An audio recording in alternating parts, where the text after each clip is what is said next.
Justin is on like cologne, goddamn. Yeah. And I say,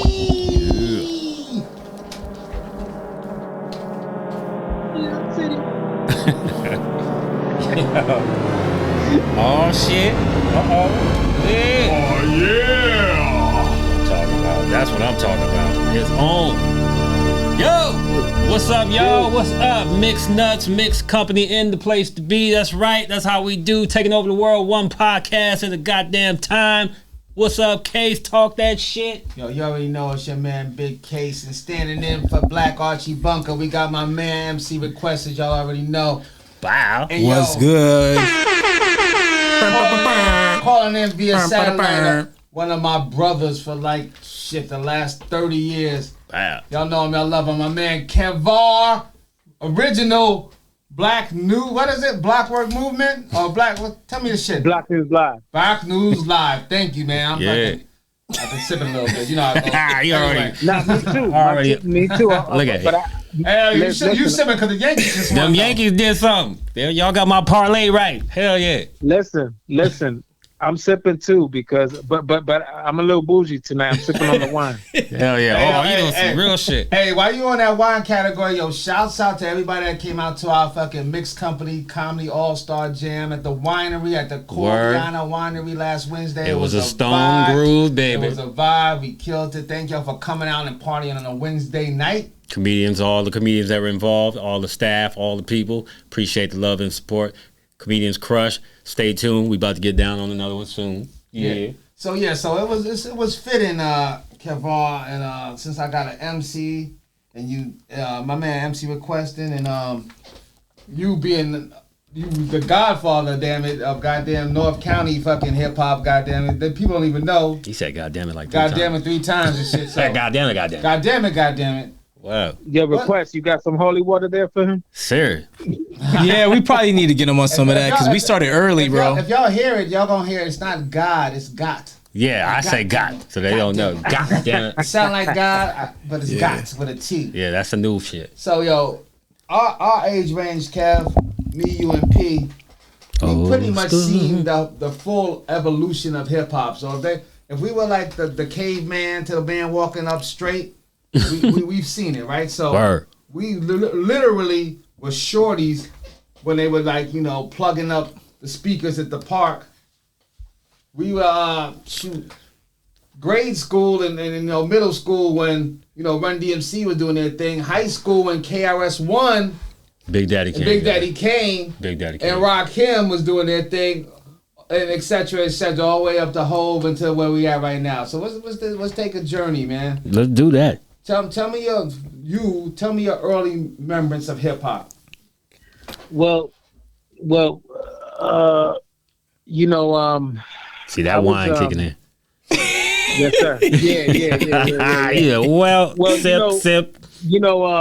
Every hood, and I say this with respect, whoever's tuning in and watching the YouTube, the MixxCompany podcast, and that's tuning in. Everybody has a hood. Everywhere you go, there's a hood. And I come from Flatbush, Brooklyn. Okay. Coming up, especially with hip hop saved my life. Because it kept me out the streets. And there was a saying that I saw a meme the other day. I don't know what social media, but they said why they invented sidewalks. And I said, why? Because every guy ain't made for the streets. Facts. Word. That shit's hard. I'll make a shirt on that shit. That's just gangster right there. You know what I'm saying? But coming up, man, I grew up with a little bit about myself. I grew up with Talib Kweli. Shoot. Oh, dang. I got to hit you up about that. Him. That's a good friend of mine. Crazy. What cassette tape did you have to have in the morning? What was your cassette tape right out the gate? It was Kweli freestyling at me and my man's crib at the time, DJ Our Son's house. Word. Crazy. I was actually there, and shout out to DJ Our Son. Shout out to our son. Yes, sir. Friend of the show, for sure. Yeah, and he's a brother that I mean, we don't work together no more, but there's no animosity and no disrespect. It's like Dame and Hov. Yes, Word. sir. You know, Without the teeth falling out. I hope it ain't that deep. Yeah, without the teeth falling out though. yeah, Whose yeah. teeth fell out? Yeah. Dame Dash, I'm gonna show you that shit. Oh Lord Jesus! Yeah, this shit was nuts. You know, growing up, Talib Kweli at the time was going to college, and his roommate was the guy from the Fugees that had got locked up. What's his name? Probs. No, not Probs. The other dude that had dreads. John Forte. Forte. John Forte. Yeah. They both locked were up. roommates. Word. So Kweli used to come around the way in Avenue J in Flatbush. Shout out to everybody out there. And we used to freestyle. Actually, I'm in his book. Okay. He got a book out, and it says if it wasn't for Kevar, because I introduced him to Mos Def. Oh, you fucking me up right now, bro. Damn. Man, we got to circle back. Man, you killing me right now. Go ahead, continue. Yeah, no. This is gonna be one of the hottest shows, the biggest, like The Fat biggest. Joe said. Like my man Fat Joe said, the biggest. The biggest, the baddest. Tomorrow's Like, price. pow. Tomorrow's price is not gonna be today's price. Right. Yesterday's price is not today's price. So yesterday's. The MixxCompany podcast is not gonna have this info like that. This is gonna be one of your best shows. Let me tell you something. I introduced Qua to Mos Def, and I don't want to say his. I used to call him by his government back then, but Qua, Qua's not. That's my man, and I don't care if he hears this and stuff like that. But he's not a tough guy or nothing like that. So he used to come around us Puerto Ricans in Flatbush and hang out with us on the weekends, and then go back to Connecticut to college. Word. And we used to freestyle, do stuff like that. Other things I was involved in, I interned for Mr. Magic, rest in peace, Mr. Magic. For now, Word. WBLS? Yes, WBLS, the first hip hop radio show Yes, on FM. Yes, sir. I used Every to Friday and Saturday only, right? When hip hop Yes, sir. only came on the radio Friday and Saturday. That's it. If you didn't have a boombox to record it on the tape deck, you basically fucked. He was fucked. Easily. You'd be like, yo, I missed it, yo. And if you had a double cassette player, then you give your man a Yeah, blank. you and dub then your man a tape, man. That's all you could do. If he was special in your life, if he was your boy. Fuck yeah. Yeah, because a lot of people, we used to keep our stuff back then. Auto reverse like a motherfucker. So I used to interning for him, and this is just a little bit about me. Once again, and whoever's tuned in, whoever's watching the YouTube, I'm on the MixxCompany podcast. My name is Kevar, aka El Muchacho. Let me tell you, after the Mr. Magic intern, I got a hold of this guy. We was all in the same studio because it was called Power Play Studios. So I used to sweep the floor, mop the floors, clean the bathrooms, all that, being an intern, wire everything, make sure before they go on air. And at that time, I wasn't focused. I was like, damn, I got to intern this, that. I just want to go back to Brooklyn because I don't know about anywhere and any other place, but if you miss one day in the summer in Brooklyn or New York, you missed a lot. You're like, Any of the boroughs, especially in the summer. Any boroughs. You start going to the payphones and putting in your change and be like, yo, what did I miss? So long story short, at Power Play, I didn't know while I was interning. True story. In the next studio over, it was Tribe Called Quest recording their album. Then the other, then you had Steezo. I don't know if we know about that shit. Motherfucker, right? From EPMD's boy and shit. Yeah, old Boogie Down. So I had the privilege, and I always say this, I had the privilege to be around positive energy. And hearing the Tribe, and then you had Steezo, then you had Busta Rhymes coming with his first album when he got the first big deal with Epic. Got you all in check. Yeah, that shit was fire. All that. It was crazy. Wow. It was crazy for me. It was so too real for me. But anyway, me wanting to hang out in the streets more, I didn't continue messing with and networking at the time. I used to see them at the club, and they knew who I was. Oh yeah. Sometimes I used to be like, yeah, that's the kid, that's the guy right there that used to plug everything up for Mr. Magic. Well, yeah, they see you and they remember you and shit. So, Kevar, not gonna hold you. So you, me, P, Big Dame, I am today. We came in North County, San Diego, during, I would like to say, the big East Coast invasion. Probably about, I would say, 89, 90, right? A little bit Yes, before sir. that. I say No, for us, yeah. that was Y'all. that time. We came. I'm saying North County. Okay. You was in Mira Mesa, so San Diego close, adjacent.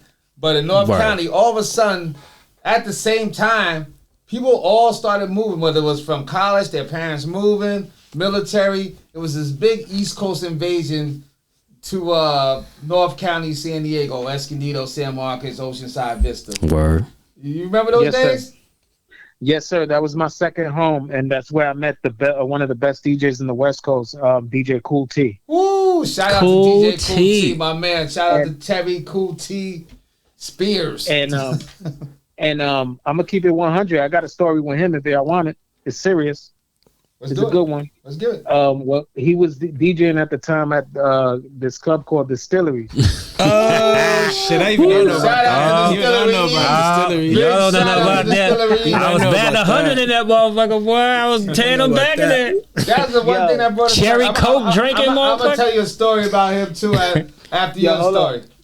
Hold up. I was one of the very few in there with a couple of Bacardi shots Word, in my pocket because it was an underage club at the time. Yeah. I used to slam Cherry 7 I Up. used to slam my Cisco in line and shit before we got in the Oh, club. you had to get bent before you Toss go it in over to there. the side. Yeah, because the owner Stoney, you know what I mean? That's another story. The owner Stoney used to always give me the red carpet because he knew what it was. He was like, he was like, damn, it was like Terror Squad. Too many Puerto Rican niggas here. You know what I mean? What? But what a lot of people don't know about me up to this day is like my father's black from Harlem and my mother's from from Puerto Rico, but they ain't no difference. Puerto Ricans are black, African, and Indian. Facts. Facts. So when people say that, and while I got your platform, I have to say this. I know I'm bouncing around. Lord Jamal, man, shut your face, man. Come on, man. When Lord Jamal said Lord that, Jamal has Puerto been Ricans talking wasn't- reckless. He just that looking Puerto for a Rican- window. I think he looking for some. He's reaching. He was capping. Yeah, he reaching. You know what I mean? That He was shit, bugging out. I laughed him off like, okay, bro. I mean, if you see Beat Street, Ramon was Puerto Rican. right, Sure. no question. You know what I mean? I mean, we go back to the Fat Boys. Prince Mark. Kevar, can I say something real quick? Yes, sir. Yes, sir. So I'm guessing, right? I remember. Correct me if I'm wrong, but did he like basically say that like Puerto Ricans don't have like a part in hip hop or kind of downplayed it ish along them lines, Yes. something like that? Yeah. Okay, Yes, cool. He said that Puerto Ricans don't have that they weren't there for the beginning of hip hop. Word. Okay, cool. Can I What- jump in on this? Yeah, you go ahead and I'm going to speak on that too. Go ahead. All right, so check me. So I'm like, so Case is like my big bro. We almost had the same situation. Like I was born in St. Thomas, so you're like my play cousin because you're from Puerto Rico. So you Yes, know, sir. yeah, I grew up in South San Diego, like the border, San Isidro, like almost Mexico. So I had that whole experience. where they have the auctions for cars. Bro, crazy shit. 80s. But living all that. So yeah, man, Caribbean American, I always had much love for my peoples, man. I'm definitely an oddity out here. But yeah, Lord Jamar, I think he does make a lot of big outlandish comments and for me that's disappointing cuz hip hop is that, it's everybody. And when I watched movies, Beat Street, I'm a little Crazy younger. Legs. Hell yeah. Yeah, man, I'm seeing all this shit. Crazy Legs, like the all the Rocksteady movies, Crew. man. All them niggas. Fucking even Bruce Leroy, all that shit was hip hop. Easy. So I'm coming up, I'm watching all this shit, and New York is very, very important to me, very, very prominent in my hip hop. Just the way I function, the way I move. I'm very West Coast influenced heavily by the East Coast. So, I got you. I got your back on that, man. I just wanted to jump in on that because I didn't know if he said anything newer than that. No, that's crazy. No, that's what he said. And even crazier to touch on what you just said, requested, and as you already can contest to, Kev. Yo, Puerto Ricans was every bit and piece of motherfucking hip hop. The dopest graffiti artists, the dopest breakdancers, all the dopest early MCs before niggas started making money was all Puerto Rican and shit. I think he could have worded Every it hood. better. He could have worded that better, I'm man. I'm from YO. The dopest motherfuckers and all that shit was all from motherfucking. I think if he, all Puerto Ricans. I think he just said something like, "Yo, Puerto Ricans heavily influenced the hip hop movement. And big ups to my Puerto Rican people. And he just took the high road, but the isolated. He took the disrespectful. No, road. I'm saying he should have said it in the sense. I don't know if he was just trying to be a dick about it or something, but I think if he just said it along those lines, he wouldn't have caught as much. He could have still got his point across, even as lame as it is. But I think you think kind of like shock value kind of. Yeah, he reaching for shit. He just wants some clicks. Yeah, you know what I'm saying. Lord Jamal's bugging. Dress from Black Sheep is Puerto Rican. Yes, sir. That's what I'm saying. I'm like, and my white Puerto Rican, so I'm like, which makes me Puerto Rican. It says it in his verses. People not listening. I got cousins in the West Coast and in the West and in Puerto Rico where they rest. Yep. Come on, man. Like, stop bugging. Like, but it is what it is, man. It's a different turn. It's a different. I mean, if you feel bitter because your career isn't at where the baby's at, Lil Baby. I think that's what it's all about. I think that's strictly where it's at. Well, it couldn't be. He's like almost 50 now. He's a little bitter and shit. He's straight bitter. He's yesterday's dude. He hasn't found a way to evolve his career at this stage of his life. I mean, that's on you. That's on you. He can call us up, bro, and talk about his story. The thing is this. I want to hear this. And I know I'm on your show, but I want to ask y'all a question. Of course. Yeah, it's me. Conversation.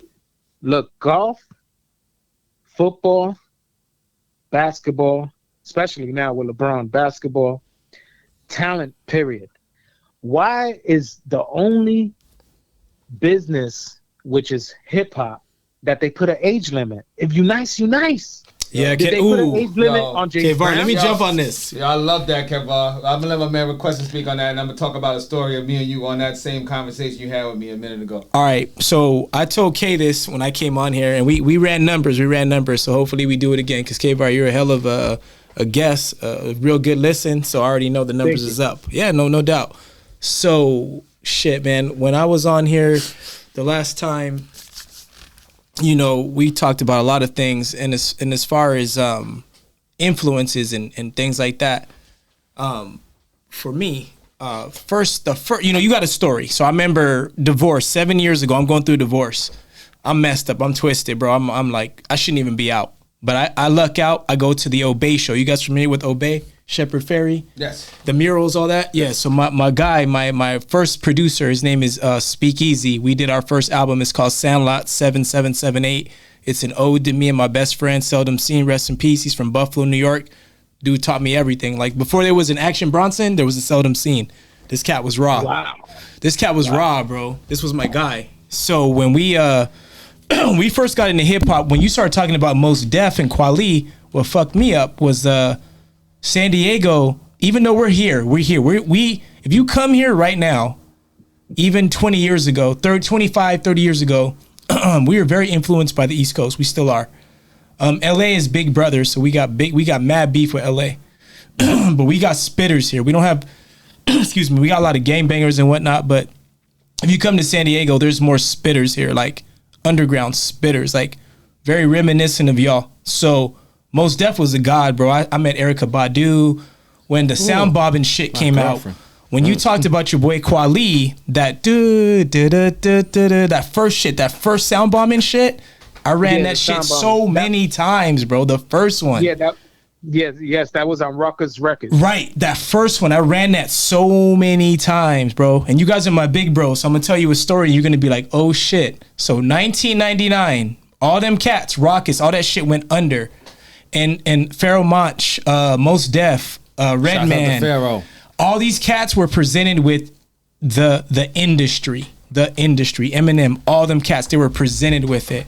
And by the time they made Sound Bombing 2, underground hip hop was almost dead. And I come from that era. So I remember then Hot Boys came on, Diddy, right? You fast forward to now, you look at that man's getting in trouble. Like, it's crazy, bro. Like, they kind of shut hip hop down. You know, they shut it out. They shut it down in a way that is just unexplainable. Right. Because a lot, like right now, man, I had opportunities. Like, first of all, let me say that I came out to the West Coast because I was getting in trouble in Brooklyn, and my mother shipped me out to the West Coast because my brother-in-law was in the Marine Corps at Camp Pendleton. So I stood with my sister and him.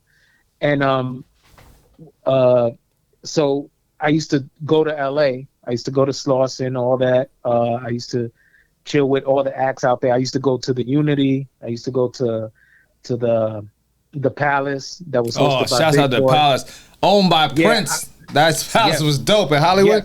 Yes. Let's not get it twisted.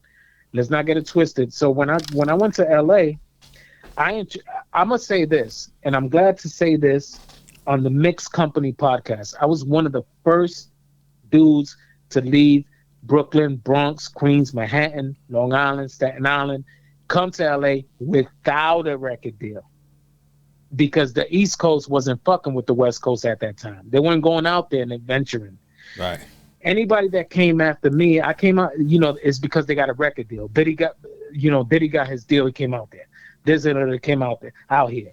You know what I mean? Right. So when I mean, there's countless people I told, yo, you gotta fuck with Cali. Yeah. You know what I mean? Yeah. And I was one of the first to do it. So I seen everything that was going on and stuff like that. Like even Neighborhood Nip.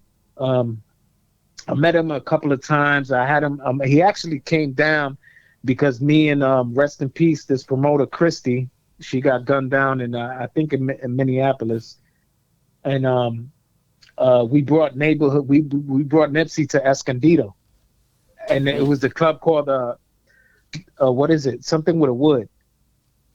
The wood. Something with a wood. It was a club. It wasn't Club Tropics off Nordal Road. Nah, No. Travis No, we know legendary. that. You know that Legendary. motherfucker. Shit. Even I know that now from Yeah, ain't gonna forget that. Oh, man, said they niggas just come up the freeway. I'm like, Nah, it woo. was Woody's. It was Oh, Club Woody's, Okay. yes, Woody's. Woody's. Yo, that's crazy. That's all. That's Gideon Boulevard. Yeah. Yeah, we brought Nip out to Woody's, and that's the last time I seen him, and that was early in his career when he had the crisscross. I gotta say that was way early in his shit. Yeah, but he was mad cool. We was chilling, all that. Back then there was no social media like that. Nah, hell no. I had it. Hell no. Rest in peace to that man.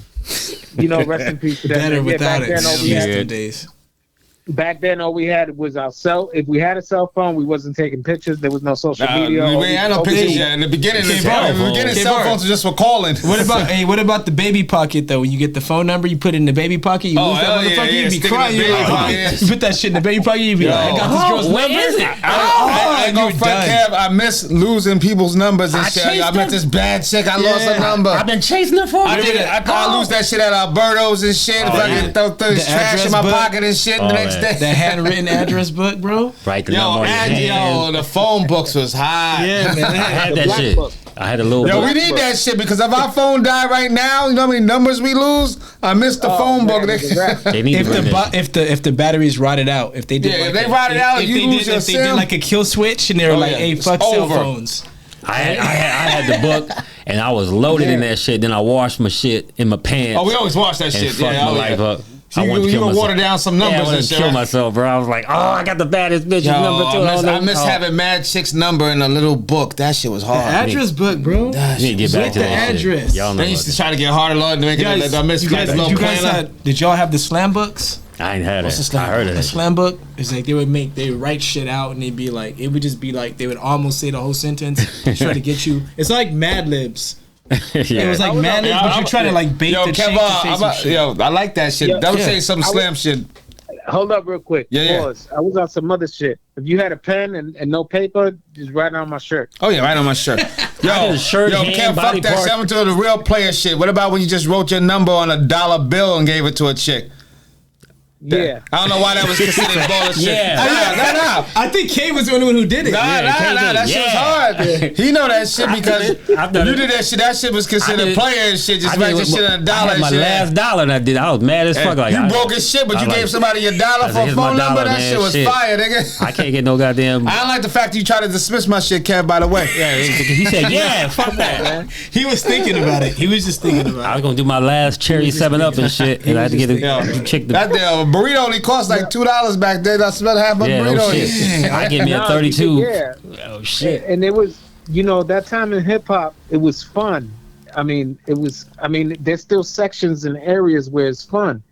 And I don't want to sound like an old head. I'm not an angry old head. where people say, "Oh, he's an old head," because I'm not the one that say, "Well, back in the days when I was doing," nah, man. I say that. It doesn't even. At the end of the day, bro. Like we like by definition, we are all old heads, but you don't have to be the bitter old head, right? Yeah. So real quick, I'm gonna say something. Let's fall the fuck back.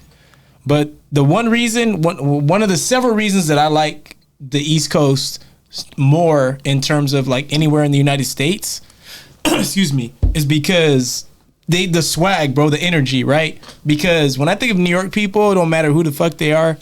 I don't know if they're 65, 79. I don't know how old the fuck they are, but they always put on, bro. Every time they like make sure they look like something, right? And then everybody from New York is from someplace else. So I'm Caribbean American and like the island motherfuckers, bro. I still do it to this day. I go to the airport. I don't look like shit, bro. I make sure I look like something, bro. That way, come out 4-hour flight, 12-hour flight. I'm fucking G'd up. Now here's the interesting shit for me. You know, it's a big deal. I was born in Louisiana, New Orleans, right? And Shout out to them. Yeah, Big Easy, all that good shit. Ghetto ass New Orleans. I miss home and shit. But I came out here to West Coast, and I immediately gravitated to the East Coast sound. Everybody's like, "This is West Coast. You ain't feeling West Coast." West Coast was cool, but I gravitated to the East Coast because I thought they were a little more swag. That lyrically they were the shit. The wordplay was like incredible to me. The Daddy Kanes, the Rakims and shit. You know what I'm saying? And they were spitting some real shit. You know what I'm saying? Then you had the dancing going on. These motherfuckers was energetic. Daddy Kane getting thrown in there by a scoop and scrap. I'm like, are you fucking kidding me? This is the shit. I used to be about that shit too. So before, I'm like, it made you want to go to the club, get your dance on, high top fade. You had to get your gear right and shit. You know what I'm saying? In West Coast, and I ain't shitting on West Coast. Peace to the West Coast. Don't start motherfuckers start jumping. No, it's not a fucking secret and shit. They wardrobe was real basic. They had the Chucks and they had the fucking the Dinks and shit. It was just real basic and shit. I'm gonna go far as say if NWA didn't come out, people wouldn't even be riding for the West Coast like they was in hip hop. So way later on, I think I'm gonna fuck with y'all. Do you guys remember? Because you guys are old. Because and this is only out of respect. Never disrespect. He about to say that. He about to say that. No. It's not that. It's not that. You're only a couple years older, so you might remember some shit. Pump It Up. You guys remember Pump It Up? Oh yeah. I used to love that show with D. Hell bro, yeah. That was my goddamn show, bro. I'm telling you, man. Like third base, NWA, like, dude, like, for me, oh my God, because I grew up around gangbangers, but the gangbangers I grew up around, I told Kate, remember when I came on here, they were listening to EPMD, they were listening to Public Enemy, and it was undeniable. So anything that was rap, that came out in 1989 specifically. Because it was not really, it was all rap besides rap, right? I was 12 years old. I'm aging myself for anybody who might see this show. Yo, but it's real because I'm just think about it. Before NWA came out, it was really signed. There was no fucking hip hop coming out on the West Coast. So everybody was listening to the same thing. Nothing deep like that. I mean, nothing signed major. You know what I'm saying? Yeah. They couldn't fucking do a show. Right. You know what I'm saying? What's up, Kev? Look, pause. I was right there on. Every time you say pause, I think I said some gay shit, man. So make sure. He's just in white shit. His shit is a little more ahead of us. He's fully endorsing that. If it was gay, I'll say no Diddy. Allegedly. Everything's allegedly. Listen, and shout out to Star and Buck Wild Star that he taught everybody to use that word allegedly. That's a fact. But anyway, that's a fact. Listen, that's my man Star. What I want to say is that when a couple years later, I'm the diggy doc, yo. Stop. And then I was putting. When that DOC came out, man, it changed my layout. DOC, I mean, I know he's from Texas, but he was repping the West when he was out here, motherfucker. I thought he was gonna be the best motherfucker that ever stepped in hip hop, any coast. Lyrically, he was the dude. And tragic accident, man. Because that sucked. That was shocked. It was devastating. No, I mean, I'm saying from a career standpoint, it was terrible. I'm trying to downplay it like, oh, that's horrible. You know what I mean? But that's what I'm saying. It was limited, and I'll get into some hot water with the West Coast because I just didn't think lyrically they could touch East Coast. I don't think nobody's mad at you for saying that though. No, I'm saying I got a couple West Coast cats. What, you don't think so and so can spit and all that? They start getting emotional with it. Let me say this: there's a lot of beautiful West Coast early moments I had, as the same equally matched as the East Coast moments I had in this hip hop industry. I remember I was messing with David Cook. We were friends. We'd go out to dinner, whatever. David Cook invited me to Sunset Boulevard to his office, and he played 2 cassette tapes. He said, I got 2 groups, a band of 5 guys, and I got a single guy. And I was like, okay, let me hear it. And he played me Troops, Spread My Wings. Oh, that's shit. Fly away.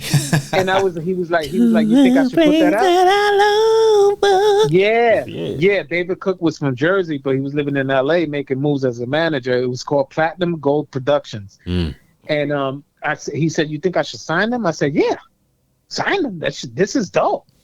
And he went and signed them, and they went gold. Yeah, big deal. True was a big deal back then.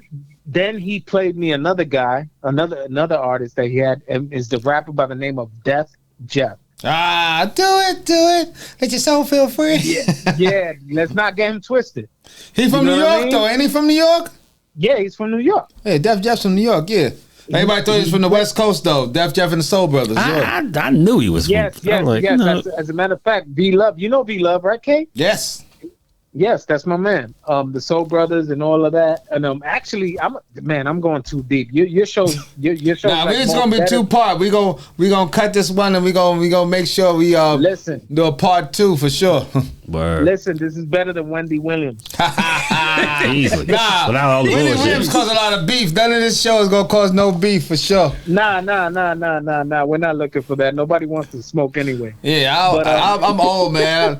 I only protect me and my family and my boys and shit. I throw them, but not at the same velocity. You gotta grab somebody and shit. I ain't chasing you, motherfucker. I choke your ass down and shit. Don't let me grab you, motherfucker.